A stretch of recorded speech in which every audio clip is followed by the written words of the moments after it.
And we are not live. Hello, everyone. Welcome to the lunchroom. This is our first pre-recorded episode. So we are coming to you from the evening of September 9th. So we're almost time traveling in a really fun way. So thank you for tuning into our very first pre-recorded episode. I am Sarah Schofield-Manser. I'm the Assistant Director of Special Events and Partnerships at the ART. I use she series pronouns. Wow. I am a white woman with brown hair. I'm sitting in front of my computer. I have my bicycle on the wall behind me. So that's where I'm coming to you from. You're moving. I'm moving. Yes. All the boxes are like strategically out of view. Completely out of frame for this. Yes. Hi, everyone. Mark Lunsford. I'm the artistic producer here at the ART. I take the He series.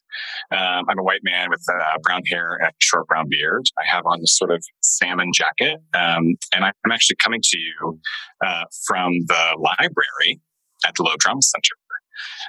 Also want to acknowledge that the Loeb Drama Center, as well as Oberon, our performance spaces at ART, sit on the traditional unceded territory of the Massachusetts people here in what is now known as Cambridge. What an exciting lunchroom evening. Dinner room, some might say. Perhaps. Early for that. Yes. Libation room was maybe what I would prefer. I'm not going to fight it. So, excited to have everyone back. This is our third episode in this round of the newly named The Lunchroom. And very happy for today's guest. We have been in conversation for a long time, trying to find a date to get together and chat. And so I'm really glad that's finally come. So, Sarah, thank you as always. My time to go. It was lovely to see you, and thank you all for tuning in from the future. I'll see you. Great, and I want to welcome Michael Bobbitt, the artistic director of New Rep, into the lunchroom. Hi, Michael. Hey, Mark. Good to see you again. We've been knowing each other for a long time, so it's good to have this time to chat. Yeah, it's great. How about you introduce yourself to the guests? Well, my name is Michael Bobbitt. I am currently the artistic director of New Repertory Theatre, and a recent transplant from the Washington, D.C. area, which is where Mark and I got to know each other. I moved up here last summer, so I've just completed my 13th month at New Rep. I use the He series, and I am a brown-skinned black man with a closely shaved beard and a shaved head.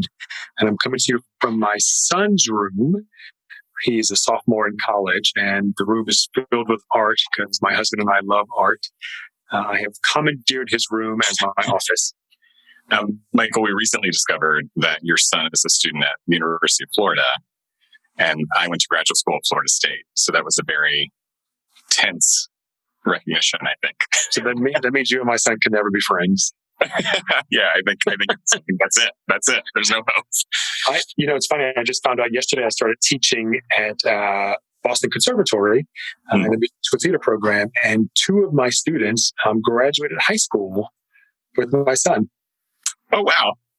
I may have shown his picture to help them find the date. That's when they realized they knew him. So, but anyway. That's great parenting, I think. Exactly. Well, I'm so glad to have you today. There's so much to talk about. And as you said, we both come from DC and DC theater, and was such a admirer of your work there. And I know when the news broke here in Boston that you were coming to join us at New Repertory, there was a lot of excitement, and that has proven itself in the 13 months that you've been here. But Michael, I was wondering if we could sort of just start talking about your artistic practice. I think one of the things that I have always admired about your work is that you're kind of labelless, right? Like you kind of do it all in a theater practice, which is something that always excites me in meeting new artists. And I wonder if you can talk a little bit about just how you have developed this theater practice, pulling on so many parts as a choreographer, as a playwright, as a director, as an institutional leader, how all of that has really sort of fed your artistic practice and your leadership style. Yeah, it's a good thing and it's a bad thing, because I tell people all the time, every single day I do everything I know how to do, which is probably not a way to have good self-care. But I started my sort of life in the arts in grade school doing theater. I think my first play was Hansel, in the third act of Hansel and Gretel, which my mom said was the best act. Not that she's biased, but I was really good. I was really good as the third Hansel. But that also pulled me into the dance world. I was able to study dance from a young age, and then picked up music. And in my adult life, I think the arts was a way to escape whatever was happening at home, to sort of like narrow in and refocus and compartmentalize. And I carried that through my adult life. But I pursued mostly music. I went to college as a trumpet and voice major. Great. And then I decided that I didn't love what we call classical music, but what I call Eastern European music. And so I went back to my next thing that I knew, which was the dance world, and trained at Washington Ballet in the Dance Theater of Harlem, and then realized I didn't love classical dance, but what I call Eastern European dance. And then found my way into musical theater. And I think when you're a freelance artist, you have no choice but to find other ways to make money. I never finished up any degrees. In fact, even the certificate programs I went to, I never finished, except in my adult life. In my early adult life, I didn't finish. Because I think I was always chasing what it was I wanted to do and what it was I wanted to say. So I kept trying all these different things. So I picked up directing, and I studied playwriting and picked up playwriting, and they all seemed to kind of like mesh together. I think sort of as an artist, I'm able to have at least somewhat competent conversations with all the aspects of art and theater. And so that infuses it. And not to mention that my life as a black man, a black gay man with a Vietnamese adopted child, a black gay man who's married to a white man, all these sort of things come together and inform sort of the kind of art I want to say. I will say now, because things are so busy, I enjoy when I'm particularly inspired or have a deadline. I really enjoy playwriting because it's somewhat in isolation. And I also enjoy, I enjoy making the room available for artists to do art rather than being in the room doing the art. And I don't know if that's because there's just so much to do as an artistic director that taking 4 weeks to just focus on the art seems to be a luxury I don't have. Sure. I mean, part of what strikes me in that, though, too, in terms of your history as an institutional leader, right, is that in the same way we kind of like categorize artists, we do this a lot in theater. I feel like people are choreographers and that's what they're supposed to be, and people are directors and that's what they're supposed to be. That also happens with theater for young audiences a lot, right? Especially artists who are very versed and practice a lot in TYA often get sort of labeled in this like, well, they do theater for young audiences and that's something different. And I really feel like you have defined that and sort of questioned, why are those things separate? Yeah, I mean, we could probably talk for 3 hours about theater for young audiences. I just love that art form, and I love that genre of theater. And I think that it gets ostracized, particularly because our audiences are shorter and younger. Yeah. I mean, and there's bad art in every form of theater, right? There's good theater, there's bad theater. So certainly there's bad TYA, but the good TYA that I've seen changes lives. And most of us that are involved in theater found our love for theater when we were young. I think that they do it better in Europe and in Australia. They know that if we want to have lifelong artists and lovers of the arts, we have to give kids the very best experience from a very early age. So the investment in that is good. The other thing too about it is that I now that I'm running a big boy theater, a theater for adults, I find it easier to run a theater for adults than a theater for young audiences because of the ostracization, if that's a word, but also funders give us child-sized gifts Sure. because it's for little people. My patron base ages out when they're like 8 or 9 or 10. So I'm not building a long time subscriber base. And it costs the same to produce and administer as an adult theater of the same size. So it just becomes harder to do that work because you're not, and my average ticket is about $15. So you're not bringing in the kind of cash you can bring in when you're doing a $60 or $70 ticket. So it's hard, but I think the two other things I think are sort of tenets in the way I run theater. I believe in inclusivity and believe in collaboration. At New Rep and even at my last theater, there were very few decisions where I made it by myself. It was arbitrary or unilateral. They were all collaborative decisions. And two, the inclusivity, making sure that everyone has a chance to sort of speak up before we move forward with the decision, I think sort of permeates all the theater that I do and the way I lead and the way I collaborate with other people. I don't know if that answered your question, but no, it definitely does. I mean, it sort of segues really well into something I want to talk about, in particular, New Rep.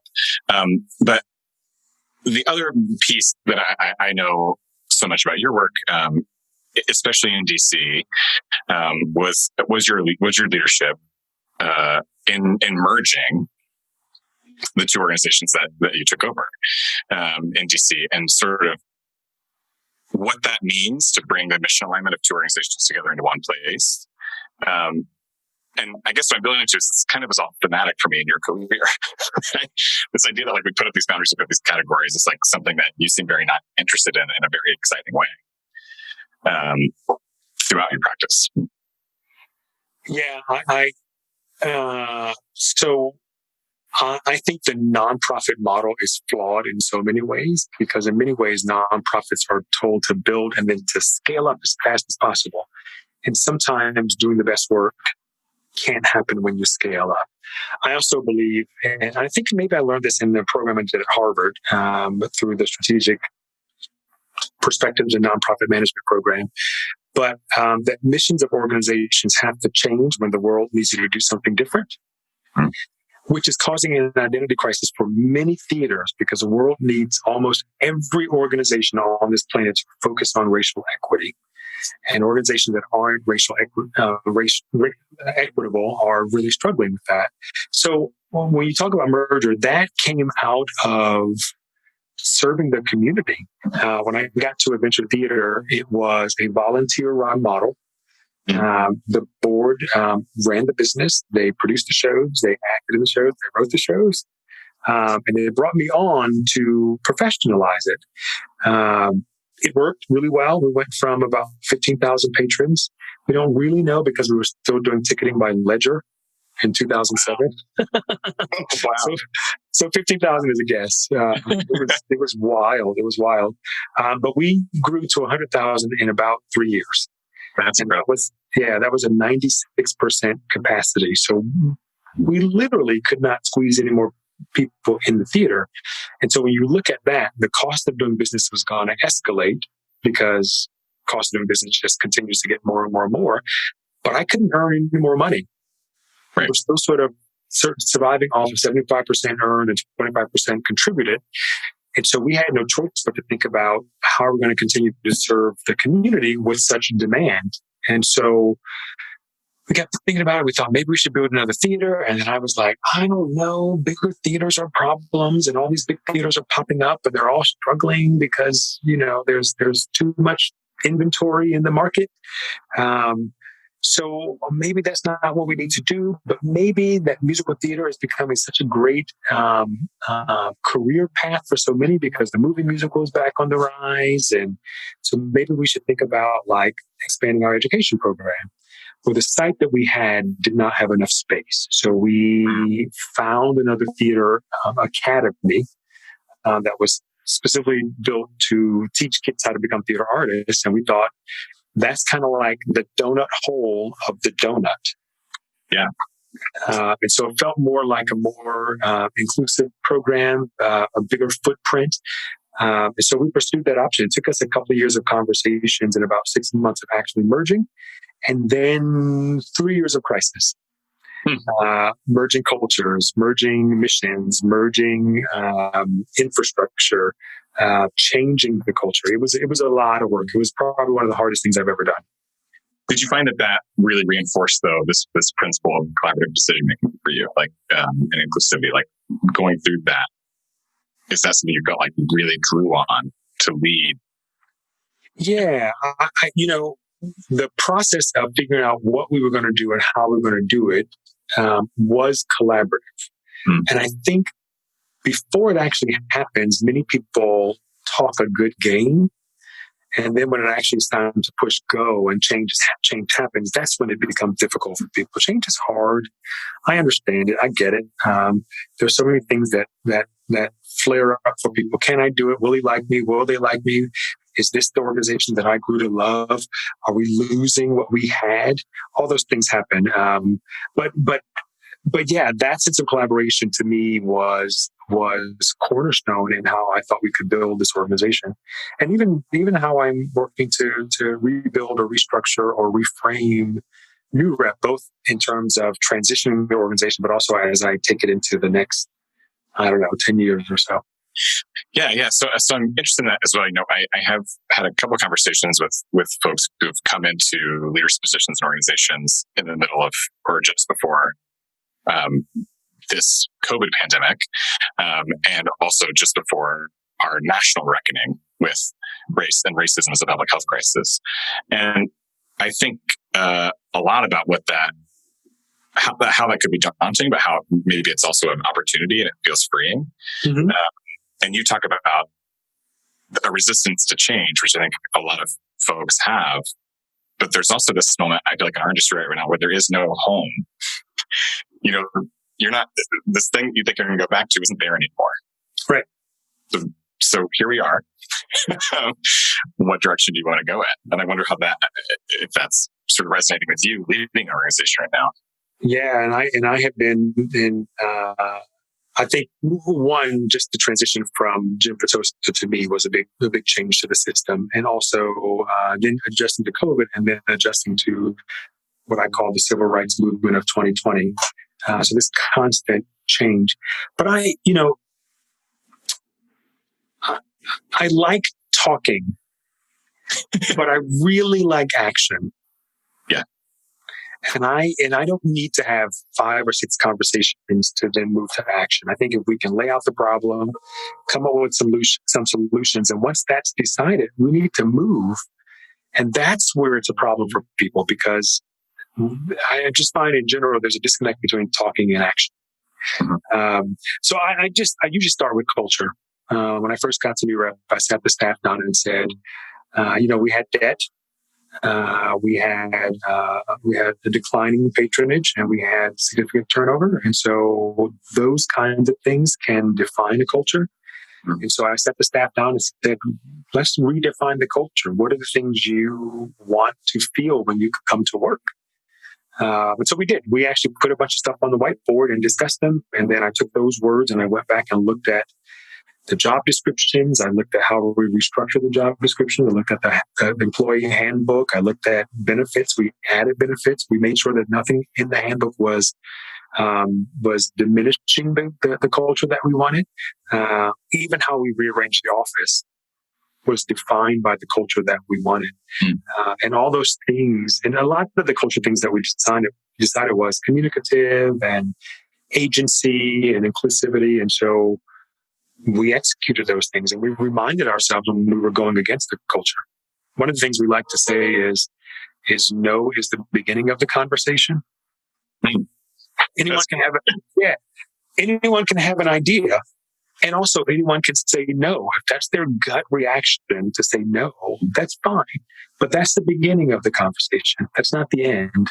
And the answer still may be no, but we need to know why. Right. Why?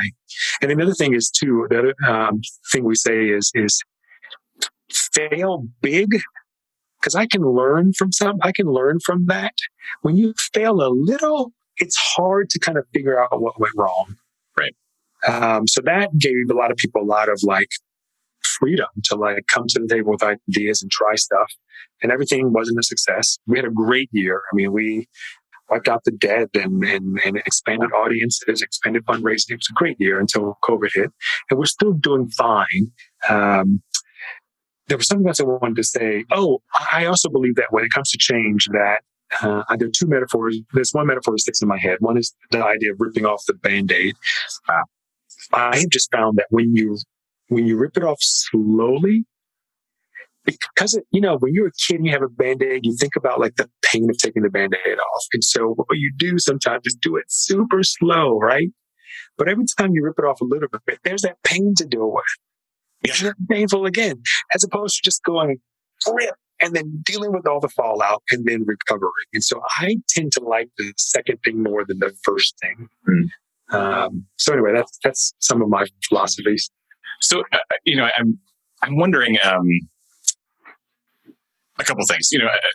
What has been really exciting to watch is the clarity of your leadership, especially in these last few months, and that New Rep wasted no time sort of speaking to these moments, speaking to COVID, speaking to this industry reckoning with racism and racial harm. And so that is sort of refreshing, inspiring for me. And I wonder for you, this relationship between art and activism, sort of how that shows up for you, if you think about them separately, if they're inextricably tied, sort of how do you sort of position those things in your practice? Yeah, especially theater. I think that theater is inherently social activism. I believe we're bringing stories on stage that need to be heard, should be heard. We are revealing sides of humanity that we maybe don't have exposure to. So I believe there is a responsibility to do that. And I'm also aware that when you have the title of an artistic director, there's a lot of I don't want to say power, but responsibility in that title. And I think because I've been in the race equity world for 6 or 7 years now, I can see the benefit of becoming anti-racist, because I think one of the reasons why Adventure grew so much was that I built in anti-racism in the structure from the ground up. And so to me, diversity is good for business, because you're now opening up your organization or your product to tons and tons and tons of people who have never been there before or experienced it. And so there's only up to go. You can only go up from there. And so I knew that we had to respond. I knew this also was a crisis, and that, and to be selfish, I also wanted, I wanted the benefit of being one of the first responders. Just to be selfish, just to sort of get us ahead, and to help my friends that may be struggling with speaking out, to speak out. One of the things we did was when we sent out our Black Lives Matter statement, we had 5 or 6 patrons that responded very negatively to them. And I told them they could no longer be patrons of the theater, that if they didn't think Black Lives Matter, they can't come to the theater run by a Black man. Right. Yeah, that's one of the things that I think I was so encouraged by, right? Just like, no, then you don't have to come back. Or you can't come back. I mean, I can't really keep them from coming back because all those ticket sales are anonymous, but I want to make it uncomfortable for them to come back. That they'll think twice, the other thing I would say about anti-racism is that those people that are struggling is if you can think about this work as an act of love, of showing people that have never been loved by this country before some love by changing a few rules, then why not? Why not? What are you willing to give up? And some of the difficulties that I have in these conversations is that there's been a way of doing things. We recognize that those ways of doing things are exclusive, not equitable, doesn't perpetuate diversity, and yet we're not willing to give it up. Yeah. So one of the things we're exploring is general admission seating, because I want everyone to have the opportunity to sit up front. And the discomfort around that, about like people imagining there's going to be chaos, and you mean I have to show up early and like I'm like, yeah, show up early if you want to sit up front. That's mildly inconvenient. And this idea that it's going to be chaos. And, every weekend when people go to church and synagogue or ride the bus or go to dinner or sometimes the movies, you sit where there's an empty seat. Yep. And it works out. This is not like a foreign concept. It's few live music events I go to where I am given a very specific place to be, right? We do it all the time. Yeah. It also, it occurs to me because we talk a lot about community and like, what does community mean? How are you defining your community and who are your different communities, right? And sometimes I think that conversation can be daunting. Again, it kind of refers to our earlier point, like, well, now you're still segmenting, you're still keeping communities apart, and who is the arbiter of that? But also, you're clearly saying to folks, I can tell you what community isn't going to look like at this institution. Yeah. I mean, I do hope board members, either your board members or my board members or board members from other organizations are watching. But I will say, and leadership, but I would say if your organization is a predominantly white institution, it's that way because of one reason, and that is racism. Yeah. That's the only reason that exists. And even if you're in a rural part of the country that only has a white population, that's still racism. Right. So there's only one reason. And so if you don't like that, then you have to change things to make it predominantly multicultural. And that absolutely means changing the rules. And again, if you think about it as acts of love, then it's easy to kind of make those changes. I also, one of the things I've been pontificating about is that we as artists are really, really good at programs and programmatic initiatives, right? Right. I mean, how many community engagement programs are there in the arts world? Right. And we've been changing programs that we're doing. We've been doing shows that feature BIPOC people, but our audiences and our boards look the same. So to me, that says, we need to look at the other stuff we're doing. We need to look at governance and finance and fundraising and operations and marketing and see where racism shows up there, because I guarantee you that is the stuff, unintentionally or intentionally, that's keeping brown people from participating in your organization. And who knows? I talk about policy and how policy exists on a bell curve, where you're trying to take care of most of the people, understanding that on the ends, someone's going to get screwed, right? Because it's hard to take care of all the people, hard to come up with policy that would take care of all the people, but try to take care of most of the people. If the decision makers and policy makers are homogenous, then who are the people they're taking care of? They're taking care of people that look like them. That's why in the decision-making level, board and staff, you have to have diversity. Marketing departments, for example, it's mostly white people or all white people trying to market towards diverse populations. They have no frame of reference. People of color receive marketing differently than white people. Many of us did not grow up with computers in our homes, so we don't do our business by the computer. We still do by calling and texting, Facebook. But if your marketing team doesn't have that kind of connection, or doesn't have diversity in the room, then what they're going to do is things like discounts, right? We have so many discounts, which can be offensive to people of color. It also maintains a relationship with people of color as transaction. You're just trying to get money from them. It doesn't matter if you can't pay the full price, it's still just much for money, as opposed to building relationships.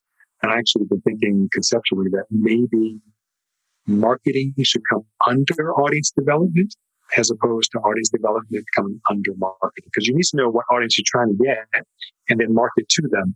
And right now we go, here's our marketing. Let's try to make our people see it. So, well, it's a similar conversation with like community engagement, right? And what those departments look like, in particular, the predominantly white institutions, because the flow is in the wrong order. It's like that program is to serve the art that's being made, when actually it's the whole reason we're making the art to serve a community to begin with. Right.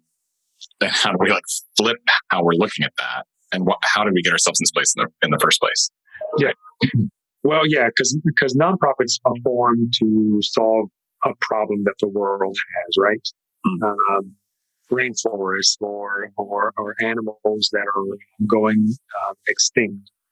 And so a group of people get together that are passionate about fixing those problems, and then they start to fix it. I think it can work when the thing you're trying to fix can't talk back to you. Like if you're trying to save animals from going extinct, then you can go to the animal and say, here's what you need. If you're trying to save a rainforest, you can go to the rainforest and say, here's what you need. But if you're trying to serve people, then you have to find out what the people need and then create services for the people. Yeah. And work that people are interested in, right? Like, yeah. I think that's a huge part of it.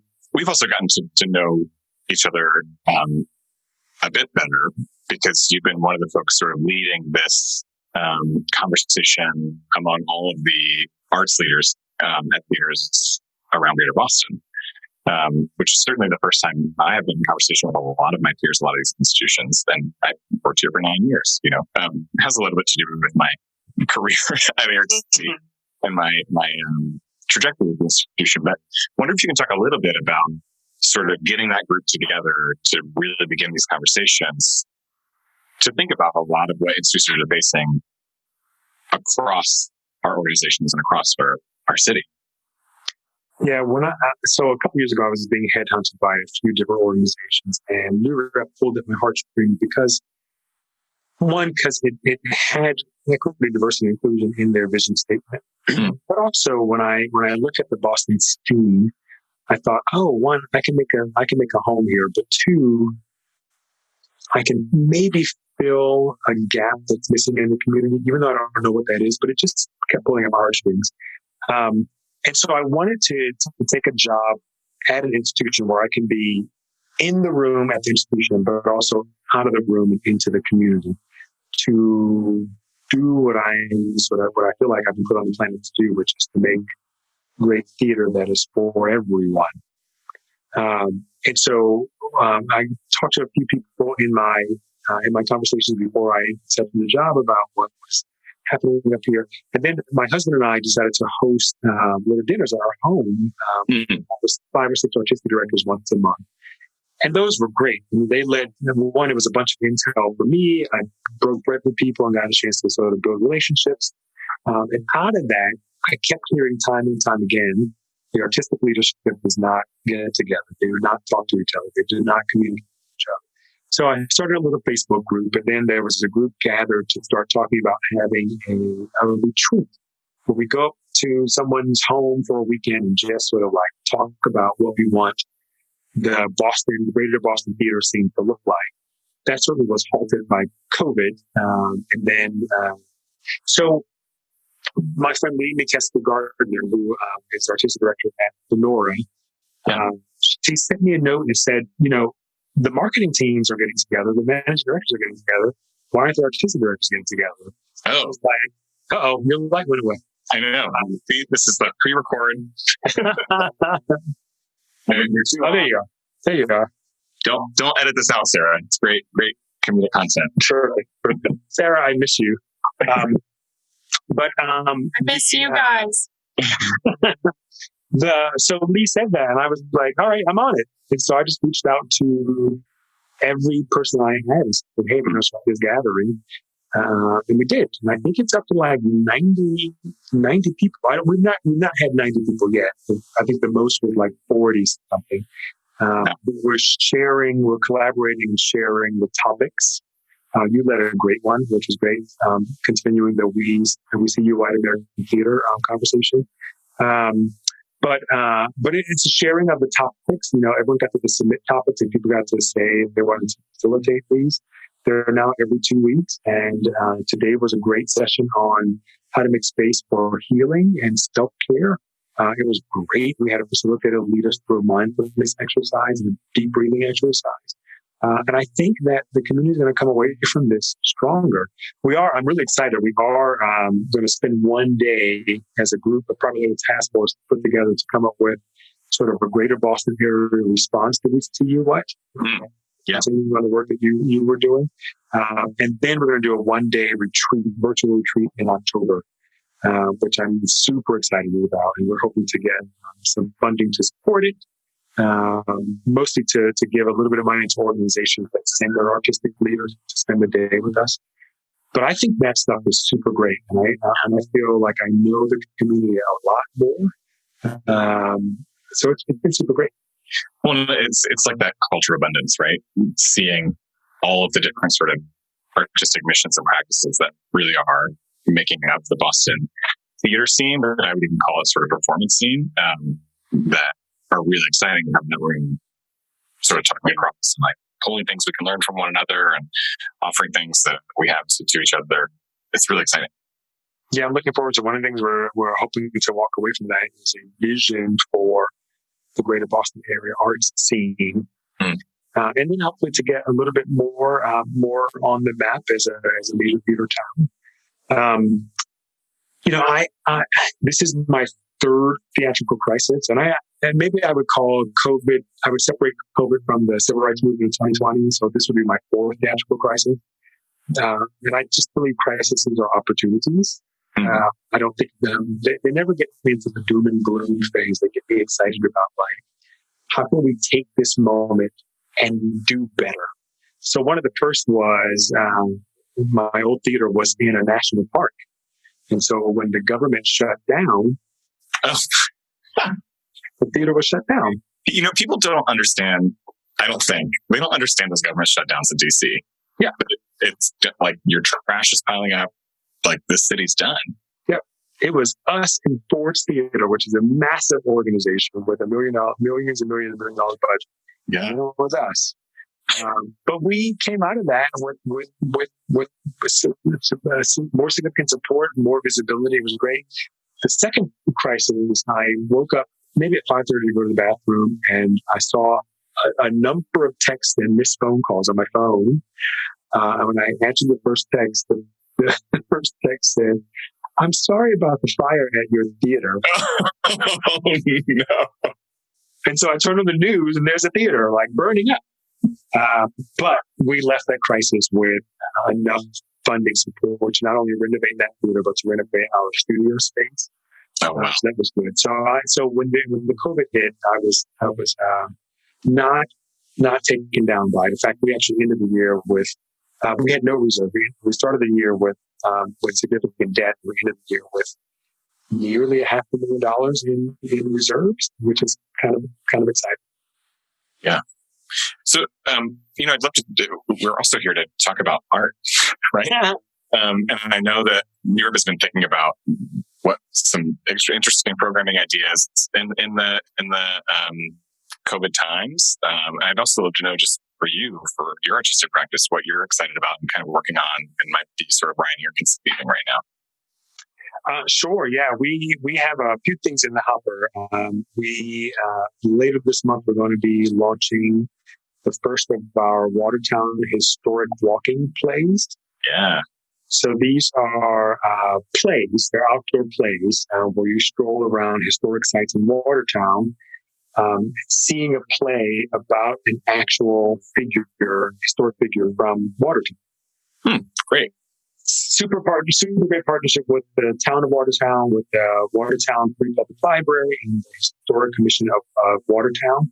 The first play is on Charles W. Lennox, who was a barber who was born in Watertown, actually was born on the line of Watertown and Newton that went through the middle of his house.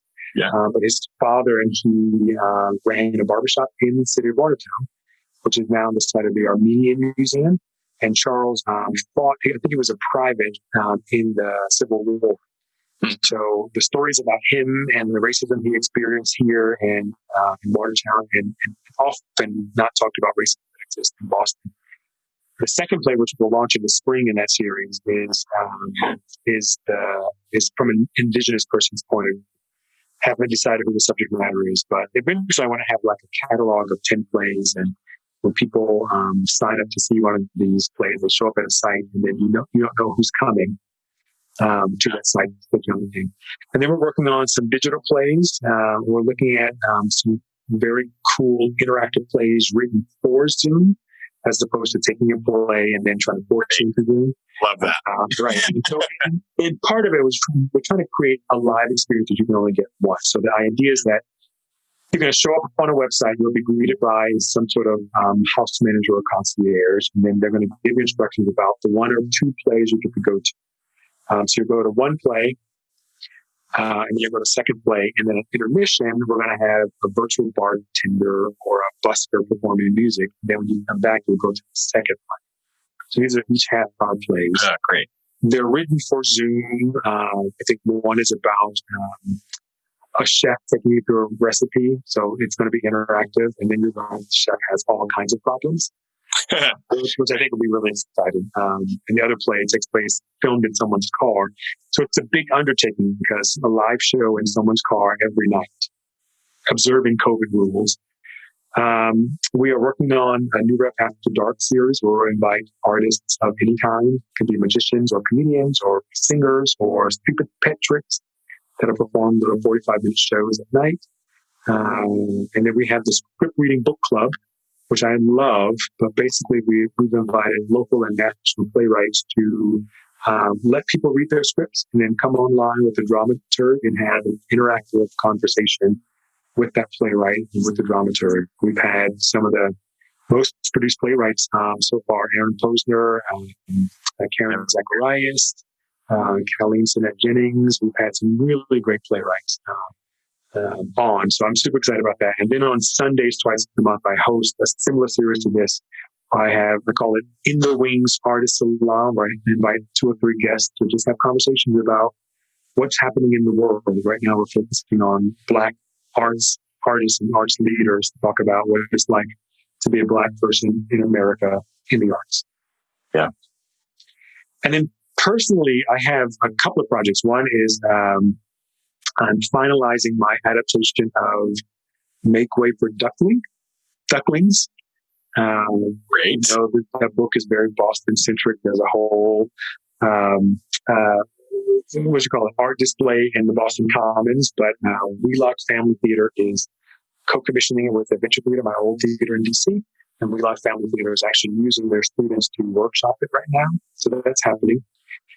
I'm also researching, because I haven't started writing a play about Ella Fitzgerald, really looking at some of the more difficult times of her life and how that affected her as a singer. But I have like a stack of 8 books that I need to read and put pen to paper. But there's a concept. Part of the concept is Ella's relationship with Marilyn Monroe. Yeah. Who helped her perform in a club, and their friendship and their bond. And then I'm looking at a really fun adaptation of Boris Pinkett's song, The Monster Mash. Right. Yeah, so I'm adapting that into a play. It's kind of like the tone of it is like Little Shop of Horrors and Bat Boys meets Mean Girls. I'm really excited. And there's a lot of social significance. It's a play where monsters and humans exist together, but monsters reign supreme. So monster supremacy. Wow. You're speaking Sarah's love language right now. Put something in the text. I will send you the synopsis to get your thoughts. But one of the girls in one of the characters in the play, her name is Julie. She's in love with Boris, who's a werewolf. And werewolves are the lowest form of monsters because they're humans during the day and monsters at night. So Julie has formed the Alliance Against the Oppression of Humans and Werewolves Club, or the AAOH Plus Club. So it's very cute. I'm very excited. That's so exciting. Michael, this has been a great conversation. Thanks. You sped through the time. Yeah, thank you. So if folks want to check out New Rep, newrep.org, the website, Go there, check out what's going on, support the theater. As we know, theaters and artists could really use the support right now. It's very tricky times. So I encourage you to go check out what's happening in the Rep. Yeah, and I just encourage people to leave every conversation about race equity with anti-racist action, because sometimes we get stuck in conversation, and lead with love. And thank you so much for the opportunity. I love ART, and I've seen a lot of the shows. I think I've only missed one since I've been here, so I appreciate it. Yeah. It was you've been a constant at Oberon as well, which I always appreciate. I love that place. It's 3 blocks from my house, so not even like a block from my house. Yeah, no, I love when people give it a look. Yep. Thanks, Great. Mark. All right. Well, thanks everyone for tuning in for another episode of The Lunchroom. Thank you as always to Sarah for keeping us on track. And we'll see you all next week. Next week, we are very excited to have Chanel De Silva with us. Chanel's a choreographer. Her company's Move NYC. She choreographed Moby Dick and The Black Clown here at ART. So Chanel and I will be catching up about what she's been up to in the last few months, and reminiscing on those productions. So join us next week. Very excited. Thanks. Bye, everyone. Thanks.